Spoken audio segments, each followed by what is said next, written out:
Okay, guys, our speaker tonight is somebody that how many years have we known each other? Over 30 years.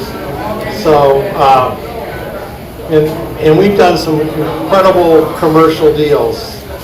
We bought I'll just talk real quick. We bought a warehouse in Detroit for $30,000. 165,000 square foot warehouse, okay? Then at that point we didn't have the money, so we found a cash investor. He became a 1/3 partner in the deal. He put up the money for the rehab, which was 125,000 I think at the time, 30,000 to buy it. And then we needed to get a tenant for it, and it was cold storage, no heat, no nothing. So this is a really good tip when you get an incredibly great deal, like on a commercial property, and you don't have a clue of who's going to be the tenant, and you got it really bought right. We made the leading real estate agent that had the tenants for a cold storage warehouse. We made him our partner. How did we make him our partner? We paid way above normal commissions. And we ended up with, what did we end up with that one for rent? 15,000 a month in rent. You heard the numbers we bought it for. And I forgot how many years that was. It was like 5 years. So, and the building was next to the Packard plant. So that was like one of my first deals in the commercial thing. Then we started buying properties and flipping them commercial, and had an office building at one point. But I'm going to let Pat talk about all that. He's incredibly knowledgeable. He managed a major portfolio for his father, and it's just been 8 straight great commercial real estate, okay? So, and he's got some really interesting things to talk about tonight. So, and is it okay if they interrupt you and ask questions? Okay? So it's an open format, so just shout it out. So with that, I want to introduce our speaker. You got a question already? Pat Winter.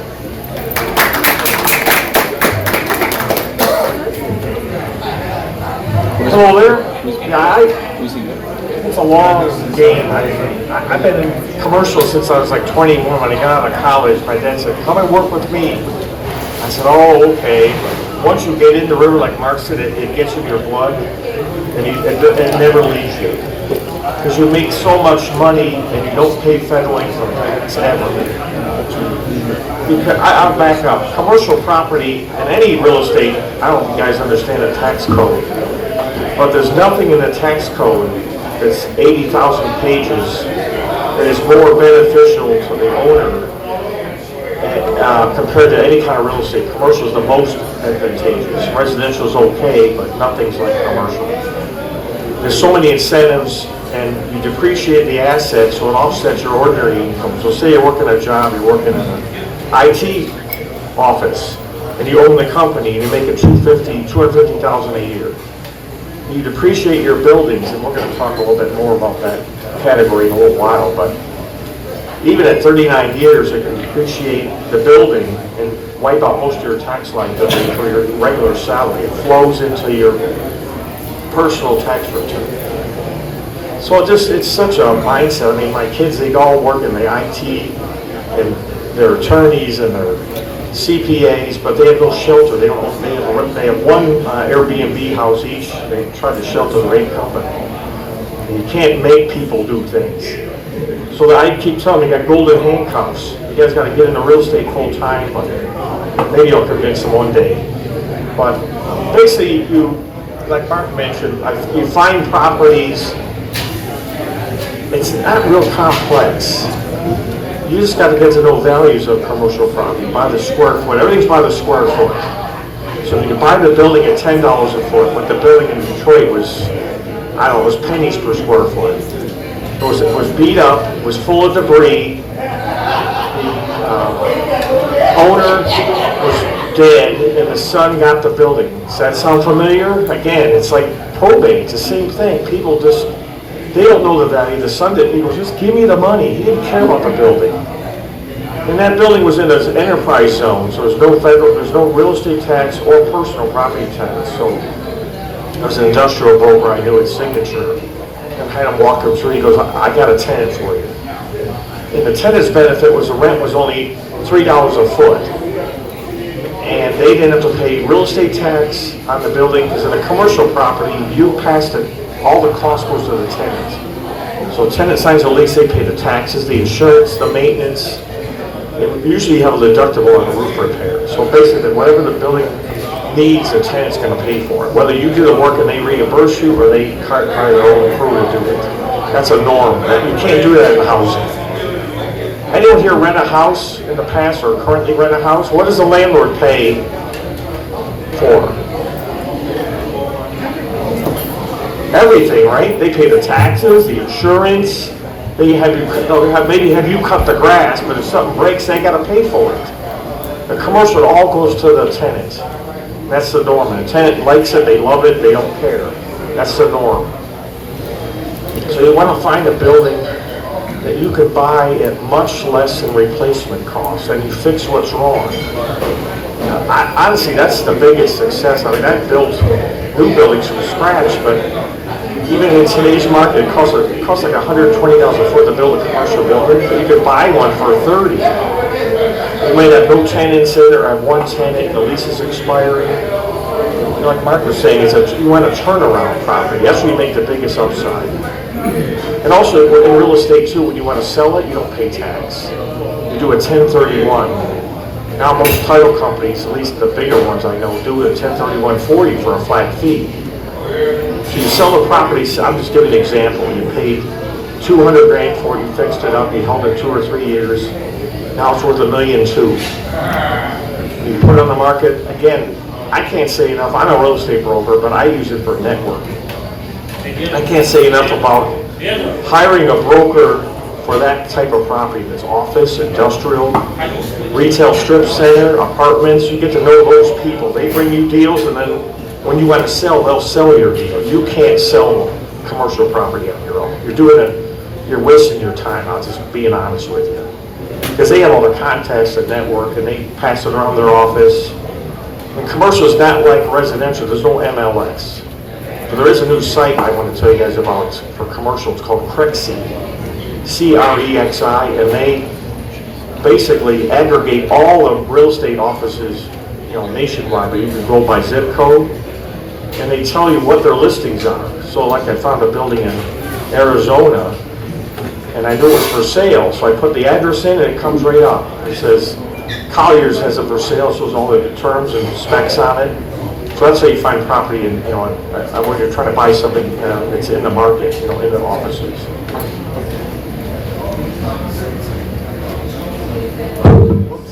So Pat told me about Cresky, and we signed up for it, and then we signed up for the professional version of it, and it was pretty low dollars. But if you have it multiple units, like a duplex, you can go on Cresky and put it up. And then we have like a assisted living facility we've got another commercial building in Detroit. But it's incredible because they go out and farm and give you leads. So we got, like, on the properties we've got, they've given us all the leads, their phone numbers, everything. It tells you the number of times they rank them for hot leads. It's an incredible site, and you can list for free on there on the commercial properties. So that's one you want to write down. Yeah. So I don't know if you guys have any questions. I'm just trying to go through like a overall benefit of commercial real estate. I was talking to one of the guys sitting here, and he's saying, you know people that do commercial mentoring? There is nobody.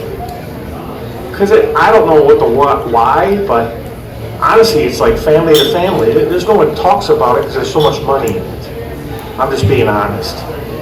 Because you buy a building, you renovate it, the tenant pays for it, then you use the cash flow from that building to buy another building, and you just keep going, and you hold on assets, and then if you ever want to sell, you do a 1031, or if the value doesn't exceed 50% loan to value, you get a mortgage like that on a commercial property. You can't go 70 or 80 like residential, we get 50% all day long. But again, when you raise the rent, you improve the property, it's easy to get them financed too. And they usually do 10-year term with a 30-year amortization. That's not like a house. They don't do 1 year, 2 year, 5 year loans. They do a 10-year fixed loan. And it's a fixed rate. Again, so a lot of, oh, you have a question? Go ahead. Yeah, is the, like, financing on commercial, like, similar down payment wise? Like, is it a higher percentage you're putting down? Like, do you need a higher credit score? I'll answer the question. Is commercial financing different than residential? No, it's who you know. But they don't do 3% down. They'll do 40 or 50% of value. Is pretty much the max. Unless it's a Class A property on Woodward Avenue in Royal Oak, and you got 120,000 cars a day, traffic. Then the bank, like Huntington Bank, will chase you down and come to your house and get a loan like that because it's a long-term hold. But commercial is, again, I can't say enough about networking. There's networking in residential. There's, I don't know how many residential agents are in Michigan. Probably, I don't know, Mark, you tell me, what's the number? Licensed residential agents. Around 11 or 13,000, everybody. Okay. A lot less. Okay, commercial or industrial brokers, there's probably 300. It's a real small club, and you just want to befriend them and get them to know who you are, what you want to buy, or what you own, you want to sell, you want something to lease, and that's all that's done. It's all who you know, in other words, like Mark always tells me. Not what you know, it's who you know. Okay, I have a question. If you buy a commercial building through your company,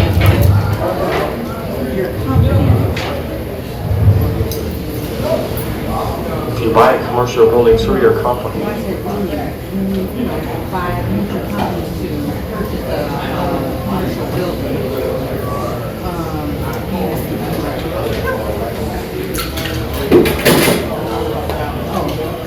They go off the credit history of the business. well, no, they look at you, both. Always, there's also, commercial loan is always a personal guarantee. Unless you go over 10 million, there's no guarantee. They don't care if your credit score is 250. It doesn't have to be 700. But under 10 million, they look at you and your company. But I would recommend talk to an expert like Julie, the attorney there, about setting up a trust or find a good trust attorney. Don't put it in your name. That's a kiss of death. So any environmental issues or liability issues, you don't want to have your name anywhere on it. Plus legally, you don't want it public, everything in real estate is all public record. So you have your company name or your trust name and you have an address at your lawyer's office, not at your own home. So when it comes to your home, hey, you just want to be private, in other words, I'm trying to say. Other examples of commercial too, you can't do in housing, is find a beat up, run-down building on a main road, Telegraph, Woodward, I don't care, 8 Mile. You can buy it right, you look at the cost of what you can buy it at, and if you can afford to hold it, just pay the taxes on it. And it's in a path of progress. There was a lot of stuff in Royal Oak that, over the years, my dad and I, it's mind-boggling. Because you have a property, it might be worth 200 grand, but someone's doing a land assemblage down Rochester Road or down Telegraph, and they need more land, they come to you and they just say, what do you want? They just write a check. No, that's not enough. Okay, I'll pay you more. Because they need it to add to a strip center or an office building, or they just want land. They want to buy land for it. There was one example I'll give you in Berkeley. It just came into my head. It's at 12 Mile Woodward. It was a residential owner, the people that owned the house or lived in the subdivision. And it was a commercial frontage right on Woodward Avenue, just south of 12. And it came on the market. It was a broker I know. Before he put the sign up, he said, Pat, there's something you want to look at. I would never have known about it. So I told my dad, he goes, we'll buy right now. I just go there, just give the guy a check and say, write up the purchase agreement, the owners will sell for 200 grand. 6 months later, we sold to a bank for $1.2 million. It's just dirt, but it's on Woodward. You can't do that with a house. You can't. It's impossible. I'm just saying, once you get in that river, you have a network of brokers and investors and contacts, wholesalers, anybody, just tell them you just do commercial. Honestly, I'm kind of prejudiced, but it's not worth doing homes, because I don't know, I've had home rentals too, but say you buy a house that's 100 grand, just use it as a number. Even if you get 10% down, you got 90 grand, you got to service the debt, you can't get enough rent usually, plus all the repairs, plus the taxes, plus the insurance on the house, you might make $300 a month, maybe $400 a month net. On a commercial property, you can 10x that. It's the same amount of work. It's not difficult. It's no different than a house. It's easier really because most commercial buildings are simple. They're a slab on grade. There's no basement. It's block walls. They got a flat roof. And you get a good roofer. You get to know good roofers. They can patch the roof, or if you want, you can get a 10-year bonded roof. So the roof, anything goes wrong with the roof, the roofer pays for it. Keeps it from leaking. There's so many thousands and hundreds of thousands of webinars and buy houses, flip houses, buy houses and hold them. You can make 10x, 20x, 100x on a commercial property over the same work, the same amount of effort. You're just searching for deals, and then you evaluate them. We don't have to get into NOI, net operating income. I honestly just looked at values of what you could buy the building at. Again, everything's by the square foot. And you use that as a multiplier. There's all kinds of desperate sellers, like I mentioned earlier. The family might have built up the portfolio, and then when the parents pass away, the kids don't want it because they have to share the money now. They just say, give me my check. If there's 4 heirs, it goes, here's 25% for each of you, and go away. They don't want to own the property because they didn't build it, they don't understand it. They just want the money to go buy a new Lexus or a Tesla or something. That's their mindset. It's no different than housing. When the heirs get together, they just want the money. They don't want to keep it. They're better off if they just kept it and lived off the income. It's tax-free. As I said, you shelter the building with the tax code. But I'll diverse a little bit about this. I got a card here. Mark and I got involved with this company. It's called STRYDE. And they do 16 financial verticals for customers. Whether you own a building or you own a business, it doesn't matter. There's so many things in the tax code that they specialize in. They've been doing it for 20 years. The one I'll talk about is real estate related. There's 2 real estate related, but the biggest one is an engineered cost segregation study. Most CPAs do a cost segregation study, but they don't do an engineered one. So the IRS can disallow the study and say, no, we're not going to allow that deduction. But STRYDE does an engineered study. So it's automatically approved by the IRS. So what happens is a commercial building is 39 years, 39 and a half year depreciation. With a cost seg study, they depreciate like the flooring in this building, the moldings on the wall, the light fixtures in the ceiling. So they get the depreciation overboard, and it drives the depreciation down. So instead of waiting 39 and a half years, you might get all your tax benefits in 10 years. So say one building is, right now it's depreciated at $50,000 a year. If you could bump that to $500,000, so you don't pay tax and you carry the loss forward on your regular income. If you have a law firm, you have a business, that goes right to your personal tax return. And every time you spend more than $250,000 in that calendar year, you do another engineered cost study. It's ridiculous. I've known about cost segregation studies, but never known it had to be engineered to not ever be disallowed. The engineer signs off, in other words. He works with your CPA, because when you bought that property, you have to book it at a certain price. And that's what, because all they do is they'll book it, they'll say, okay, you bought this building for $1 million, Pat, okay, it's 39 and a half year depreciation. They don't even know to do a cost segregation study, break it down to 10 years or 7 years. They don't understand that. You don't fault them for it, they're not experienced in it. The very expensive companies have a more I guess, sophisticated law firm, I mean, not law firm, but a CPA firm, and they do that for their clients. But most companies don't have an engineer cost study done on their property. So that's huge. It doesn't apply to residential again. Like I told you, there's so many more benefits in commercial real estate. Same thing, it's property, but the IRS gives so many more benefits to commercial because it's helping the people, like this restaurant here. Right, how many people eat here? It creates commerce, there's jobs, there's people eating, people come, you know, it's a business, an operating business for the community. So it gives employees jobs that might not have a job, they come here to get a job. Another part of what STRYDE does is called WATC. I never knew anything about this. It's just new knowledge to me. It's in the tax code. Work Opportunity Tax Credit. Every single employee, they can go back, STRYDE goes back 3 years. Say you have 10 employees, and 2 of them had some kind of a, I don't know how to say it, they had a problem with the law. So the employer gets a bonus for hiring those people, $9,600 tax credit. But typically it's $2 to $3 grand per employee that you hire.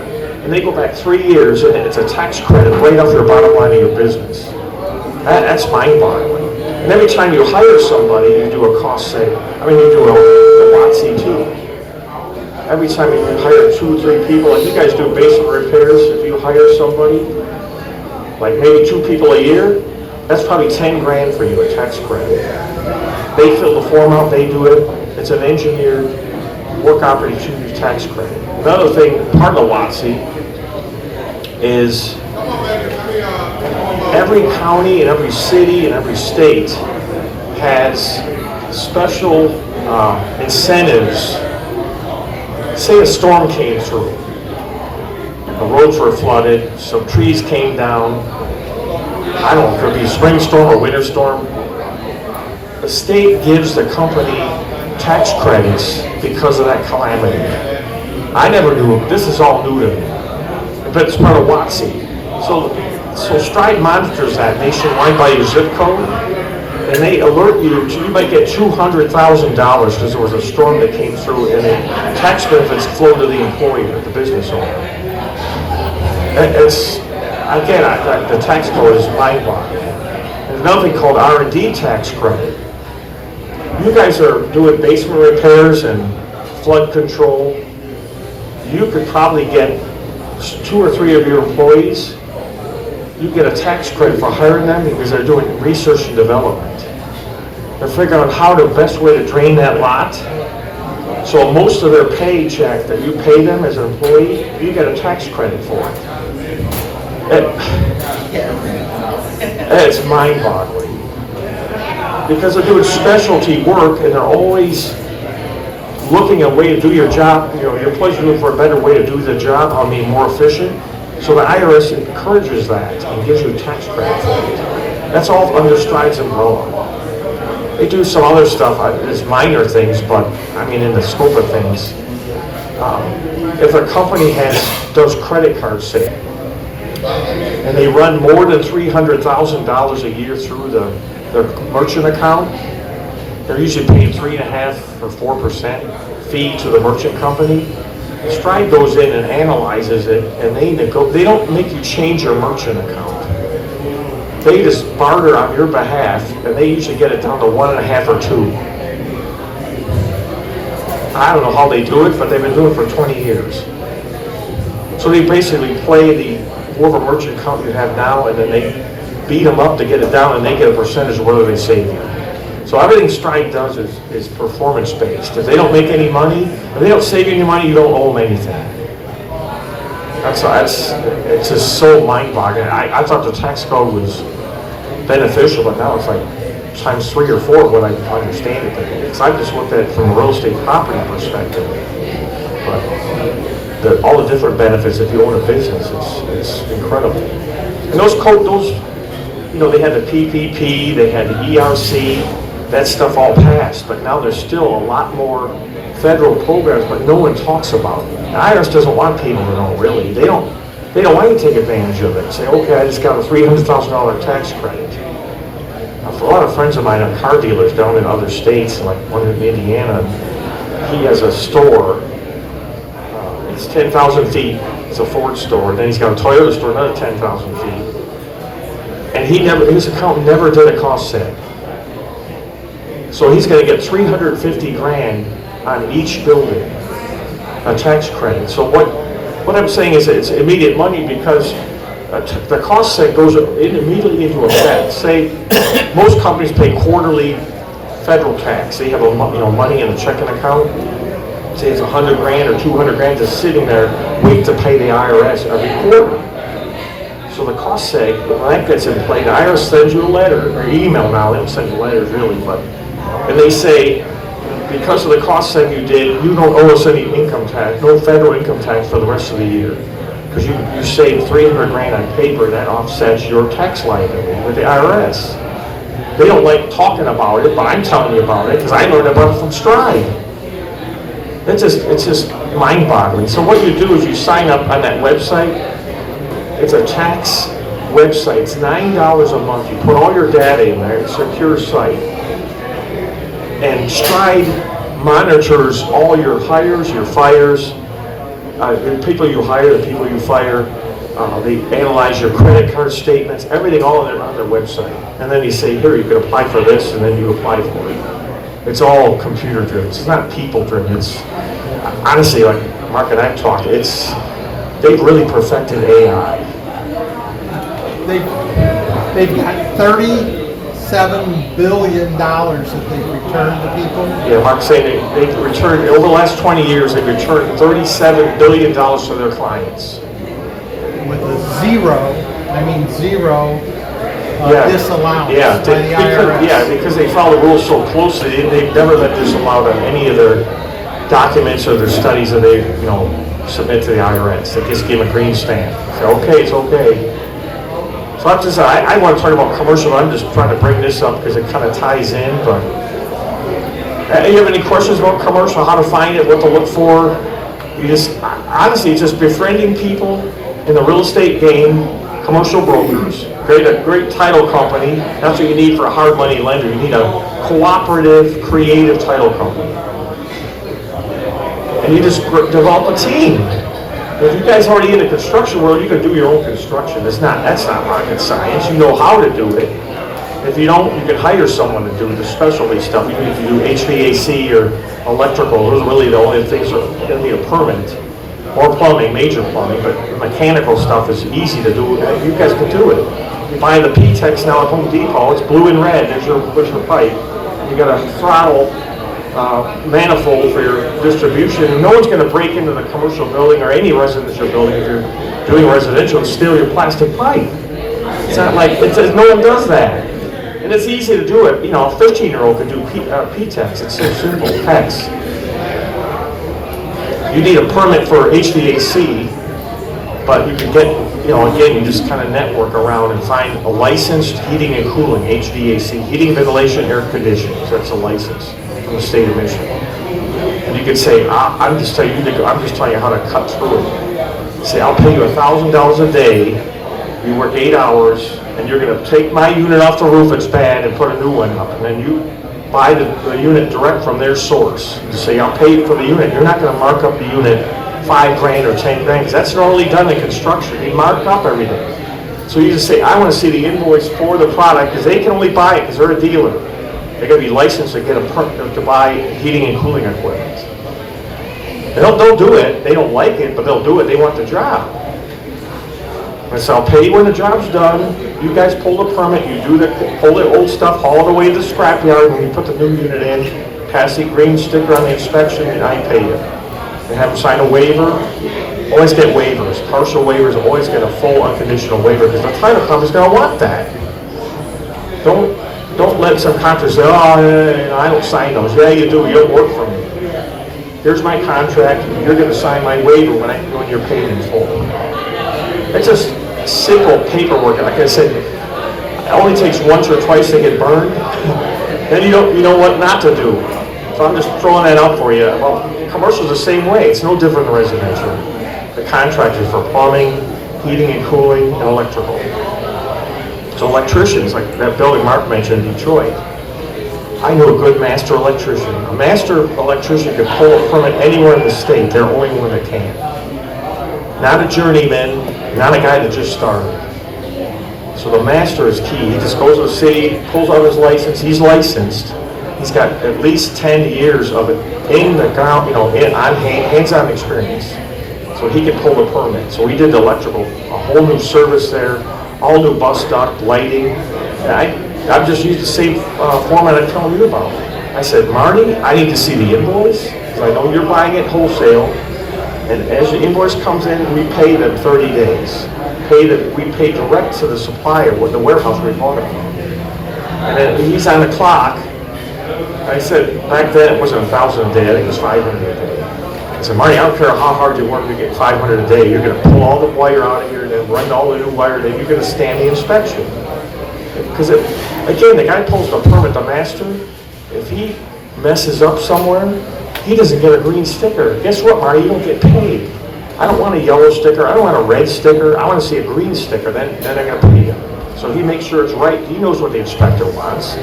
All the grounding tabs, the rods in, you got the 3-foot rods, the mast is done right, it's all taped off. Again, it's not worth having I don't know. I mean, I've done some electrical, but it's a dangerous job. I just leave it to a pro that knows what to do. You won't have any fires, you won't have any problems. Because it passes on, again, too, when you sell the building. I'll go a little bit now into another topic, called inspections. Every time you sell a property, it's not like a house. A commercial building or an industrial building, the buyer hires a team. First they do the environmental, they pull up all the records of any underground tanks, any kind of asbestos in the building, and they go around and sniff around and the buyer pays that. It's usually 10 grand, 15 grand for analysis. Then they come back and they might say, I need this fixed and that fixed, and then you negotiate. Whether you do it or not, it's up to you. I usually don't give them any slack. I said, oh, that's it, take it or leave it. Because I don't like to price things at retail. Like Mark knows, when we sold stuff, we buying off this building, was on Telegraph and I forget what road up there. So, The office buildings are yeah, Dixie. Dixie, okay. And it was a disaster. The roof was bad, the ceiling tiles are falling in, all kinds of leftover furniture, so emptied it all, and that was one of our dumb mistakes. We flipped it, made 200 grand, we renovated it, and we held it like 6 months, and we made 200 grand. Thinking back, the broker that represented the buyer, he had the state of Michigan as a tenant for his client. They're still in there. That was 20 years ago. So he just moved the state in. Again, that's what I said, it's the brokers control the tenants. Don't even try to do it yourself. Like Chris Jonah, CMP Properties, you'll see his signs everywhere. He's a broker, but the Jonah family is a huge family, and so many tentacles and wings and arms, but he just focuses on retail. So he knows all the retail merchants, their contacts. So he goes, I got this site on Telegraph. He's building 3 down in Monroe right now, right on Telegraph Road. Because Telegraph still, like I said before, that's a big key, is what the traffic count is. That's what the retailer wants. That's what they pay blue sky rent. It's how much traffic a day. Like Telegraph Road, even down to Monroe or all the way up here in Pontiac, one stops at Bloomfield there. It's 120,000 cars per day. And that's what the retailer wants. They want that kind of exposure. So I think on the main road or on Woodward Avenue, you can go on 8 Mile too. I think it's probably 60,000 a day, cars going by. People want to be able to drive by and you go, oh, I remember that coffee shop, or I remember that restaurant, or I remember that clothing store. And they can easily get to it. You don't want to be on a side street. You want to find dilapidated properties on main roads. And you guys know how to contact the owners. You send them letters. You talk to the neighbor, might own a commercial building, and they say, just go in there and find out who's the landlord. Contact the landlord, say, who owns that building next door? Do you own it? Why is it sitting empty? You need to start up just befriend them, start up a conversation. And the broker gets involved when you get a property under contract. Like Mark's an expert at getting stuff under contract. He has some kind of special agreement where you tie the property up. And then you do your homework with the real estate brokers. You say, if I clean this building up, what kind of rent can you get? What kind of tenants you got? 2,000 feet, 3,000 square feet, and it's got a nice parking lot, or you do the parking lot. It's like $6 a foot to do a blacktop parking lot. That's nothing. Don't do concrete, just do blacktop. You all stripe it, and it's done. That's what the tenant wants, a clean white box. Again, I'm talking as a landlord, you don't do the improvements. When you rent a house, the landlord's got to paint the walls, put new carpet in, fix all the plumbing, electrical, and if the HVAC, you may have to replace it. In a commercial building, it's all on the tenant. You give them a white box, you got a concrete floor, there's drywall on the walls, you got a suspended ceiling in here, they do all the build out.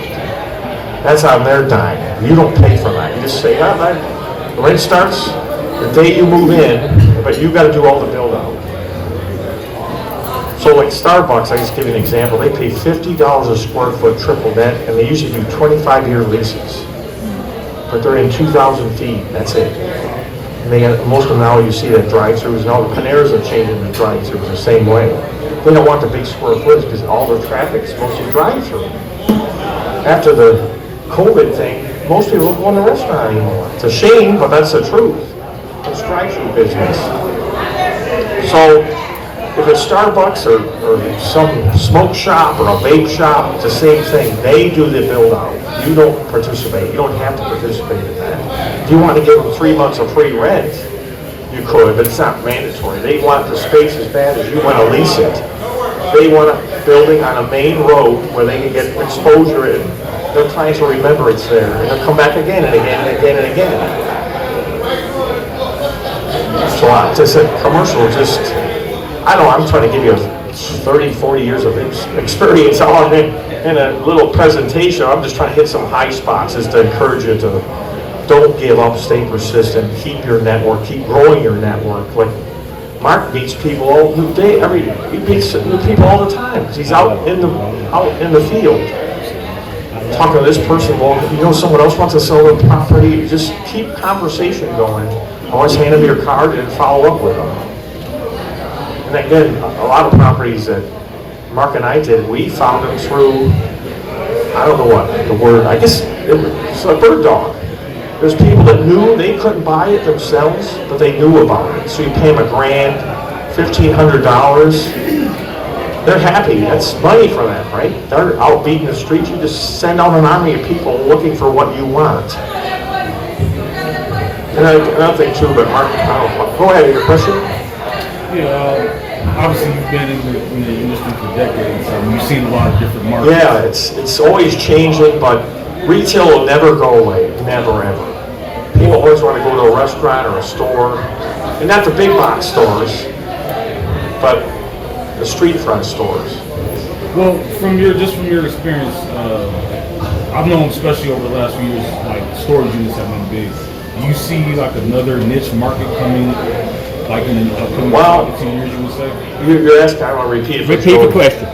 Well, have I seen a niche market coming? Like The niche market's market, let's say over changed. the last couple of years, I've been noticing a lot of like storage units. Self-storage. Self-storage. That's a big business Yeah. too. Do you But see- the big guys are in, we're talking about the self-storage, that's a big business. Yeah. I never ventured in it, but honestly, you could find the land, and if the self-storage people, if you find who they are, they'll beat your path down to buy your land. It's gotta be zoned right, and it's gotta be, you usually want big acreage, 5 acres plus. And again, you wanna be on one main road, they don't have to be all the way around, it could be like farm behind them, but in front they need a road to cut egress and ingress, because they are all the self-storage people are all totally automated. There's no people there. They come in, they swipe their card, they go in, they got cameras on everything, so they don't worry about theft. You unlock your unit, put it back in, and they charge you get a pretty good rate as a landlord. It's like $5 or $6 a square foot.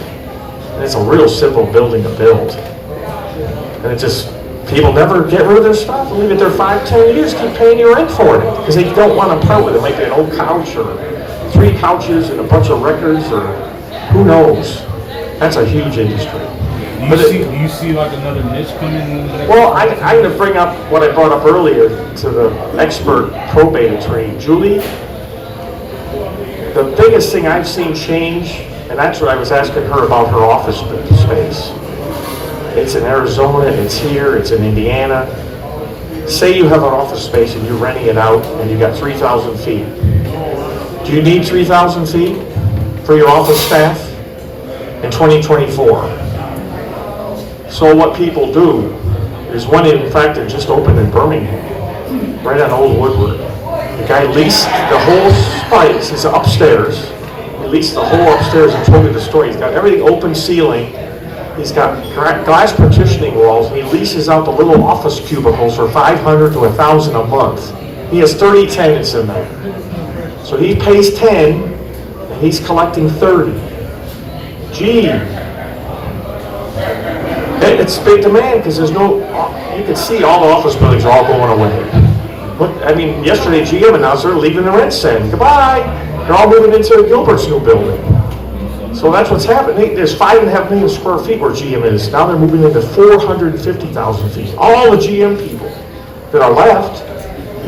So that's a big indicator. Everything's downsizing. But people still need an office to be like a coder, whatever their side gig is. They want someone with, they can plug in their laptop, they got a desk, whether it's an elevated desk or not, and a chair.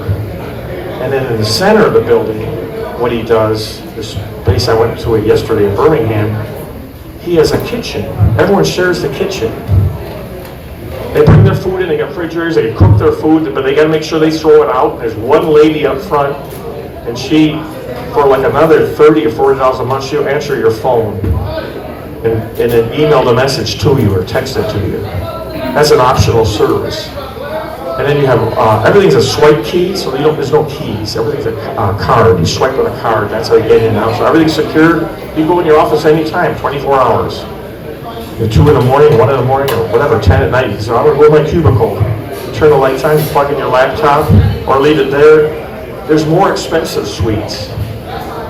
They're 200 square feet, and they're $2,000 a month. Because people trick them out. They got, I don't know, Peruvian rugs on the floor. They got nice artwork on the wall. They get a lock to their office door. Because no one leaves their laptop there at night, unless you have a lock on your door. People pay that kind of money because they don't want a big suite. They don't need it. It's usually just them. And like Mark, he's the expert at outsourcing things. They have remote people. They have Fiverr people. They don't need 20, 30 people in their office anymore, not even 10. It's just usually the principals there. And they outsource all their services and they keep the change. They're always on vacation too, that's what he said. Most of the time they're not even in the building. They have a homestead and they're there maybe 30 days and then 60 days they go on vacation. Because everything's become remote and it's all. But I'm just saying that's a new thing that's really popped up and it's mind-boggling. There's an old building, and my kids all moved to Arizona because they got pay raises thrown in the tech world. But this one building was an old art. Some young guys got another contract, and they saw what was coming. It's no different than here. There's huge office space. It's all vacant. But people don't want that. They get a covered garage. They pay an extra, I don't know what he said, $500 a week to park your car inside. And it's like an old art gallery. And the people, they just gutted it. It's all wide open look. They painted all the ceiling black, and all the walls are white painted drywall, and they put art on the wall. Hire some artists to make art on the wall. That's it. That's the building. And you get a little cubicle, you pay $300,000, $500,000 per month. And they got 2 floors there. So it's a girl, I mean, she's like 18, and her boyfriend and his brother tied this building up. They got a hard money guy to put money down to get it on a land contract. I said, that's the power. I love land contracts. Mark's used thousands of them. I've used a lot of them too. Because it gives you ownership, you don't have to deal with a bank. You deal direct with the owner. Even if it's an underlying debt, you just say, I'll take over the payments. Okay, it's $6,000 a month from your bank. Just keep it in place. In the future, you buy them out. That's all the way the land contract's negotiated or written out. But they bought this building. It was an old art dealer. The parents died again. What did the kids want? Anyone have the answer? Money. So they said, just get all they sold all the art of the building. And they bought this building a little over $1 million. It took them like 6 months, and they did a lot of the work themselves. I guess they wanted to. They're young guys. They don't, they can do that. And now they got the whole building leased. It took them 6 months. They had their grand opening. I don't even know what they make. Probably $100,000 a month rent. I'm guessing $1 million on that building. They only paid $1 million for it because you're buying big and you're leasing small. That's what people want today. Then they got a coffee shop on the first floor. Guess what the coffee shop lives on? All the tenants. So she baked that and they give them like 800 square feet. They got a big counter. They don't have a drive-through, but it's like Scottsdale's like all walkable city. There's like 800 restaurants in Scottsdale, bars and restaurants, because you're outside all year. There's no inclement weather, except for the summer where it gets to be 100 like for 3 months. But that's the market again. So I'm just saying, you guys just kind of open your mind up to what, you got to see what the building is and what can you turn it into. What can you do with it? That's the biggest upside. Find out what's wrong with it, and then find out how you can make money with it. And if you want to sell it, sell it. Like they could have probably the art gallery, they stripped it all out, they opened it up, they probably could have sold for $2 million. They flipped it for $1 million. But they said, no, we want to operate it, keep the income. After 3 years in commercial, it's seasoned. That's the word in commercial, seasoned. After 3 years of income, 3 consistent years, that's how you determine the value, and that's when you cash out if you want to. So they have seasoned $1 million on the building over 3 years. They could probably sell the building for $10 million. Can you do that with a house? No. Just to get to know hard money lenders, you just got to befriend them. They put up the money. You can pay them an interest rate or an interest, like Mark and I did. We just paid them an interest rate and a carry, or just a flat interest rate. 20%, who cares? You're turning a deadbeat building into an income cow, basically. But again, you won't see these kind of webinars on TV or on the web, on YouTube. No one just talks about houses. Oh yeah, I bought a house. I cut the grass and I put a new kitchen in it. And I made 50 grand. But the commercial building, my focus is you buy it, you renovate it, you lease it. Don't sell it unless you really need the money. Or if you need the money, then go to a hard money lender through the title company and have him put a lien on the property and say, give me 200 grand and I'll pay you back in 5 years. You could structure that. Use an attorney to structure the document. If you need money, just lien the property. He'll be happy he's a cow because he's taking a first position on the property, or even a second, because the income's there. That's all a hard money guy looks at, right? He wants an exit. He wants to say, I put my money in, how solid am I going to get it out, or I'm going to get a return on it? They don't want to get fleeced. But after you do, your first one's the toughest, I'll tell you that. Mark and I learned that too. The first one, you go, oh, I can't do it, oh, he's not going to say yes. But then once they say yes and you do it, then you learn, you perfect your skills, your team. You're always, like I said before, you're always expanding your team. Not enough, you can't know enough people in commercial space. Because there's always a new person coming in, or a new buyer coming in, or a new possible hard money lender. So many people, I'm sure you guys know people like this. They work their whole life, they might have $5 million or $10 million in the bank. They go, wow, I'm getting 3% or 4% on it. They don't know what to do. They go, wow, what if you paid me 15%, give me 200 grand for 2 years? Wow, I'll take it. They don't know how to deploy the capital. That's what I'm trying to teach you guys, to think like that. You don't have the money, go find the money. There's people out there who lend you the money. They go, wow, okay, that's a return. Here's what it's secured by. The title company does an agreement, it's solid. Okay, it's better than 2% a year. They get wealthy and they make money out of it, and they'll tell their friends. We had a lot of hard money lenders. Mark used one a lot, but he got greedy at the end. So, but anyway, then you always have an alternative. So you have one guy, Sam, and if Sam gets greedy and says, oh, I want 30%. Okay, for this deal we'll do 30. The next one we want 15% interest rate. Then you just take it to Joe, because Joe might do it at 20.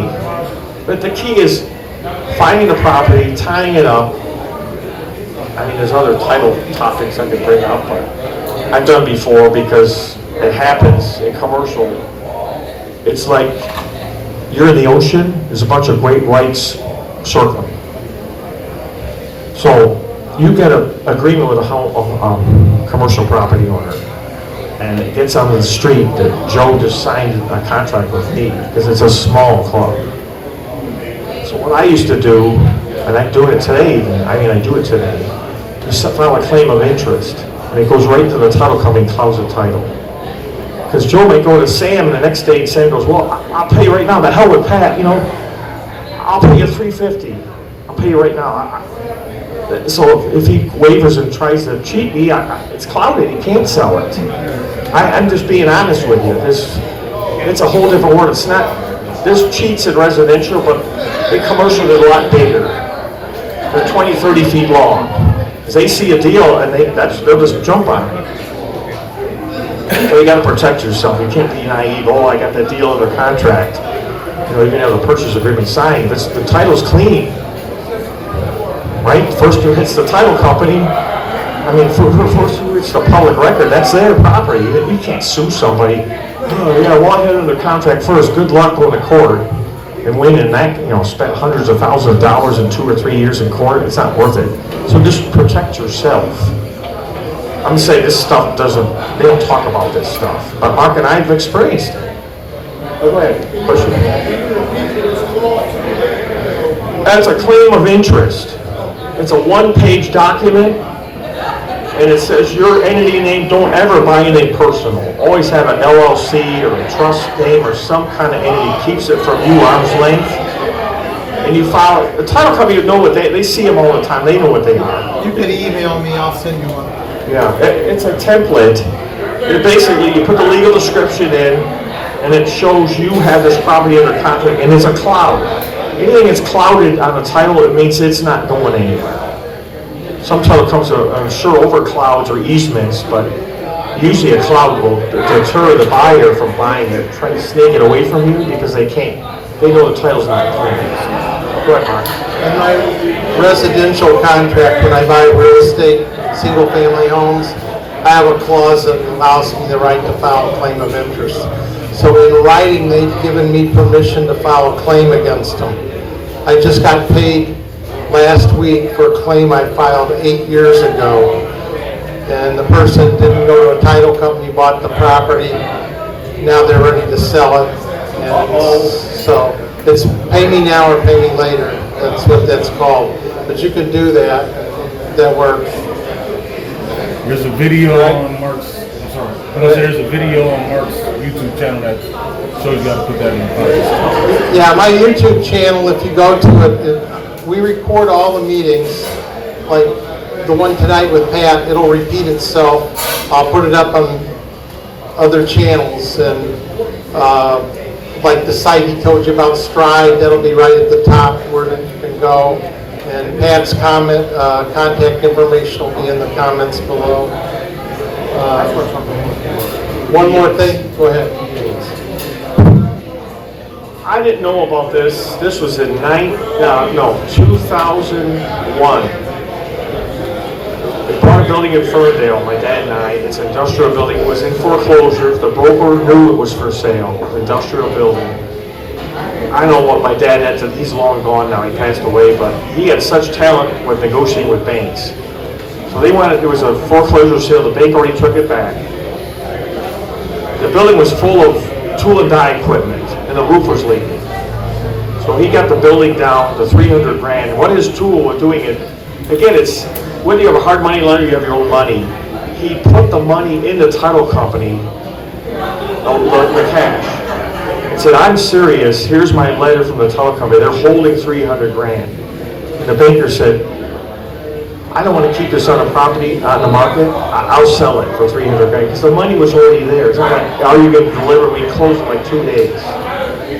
But after we bought it and started renovating it, just like a year after the tenant was in there, again, I didn't know how to lease it. I found a good broker, commercial broker, and he goes, Pat, I got a florist moving out of Detroit, he must be in Ferndale.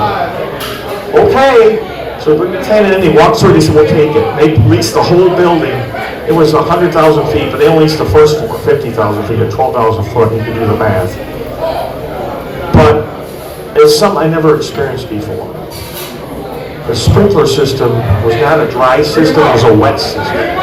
So there's water in all the pipes through the building. All industrial buildings and any kind of manufacturing building, it's state law, they gotta be fire sprinkled. And that's a very expensive system.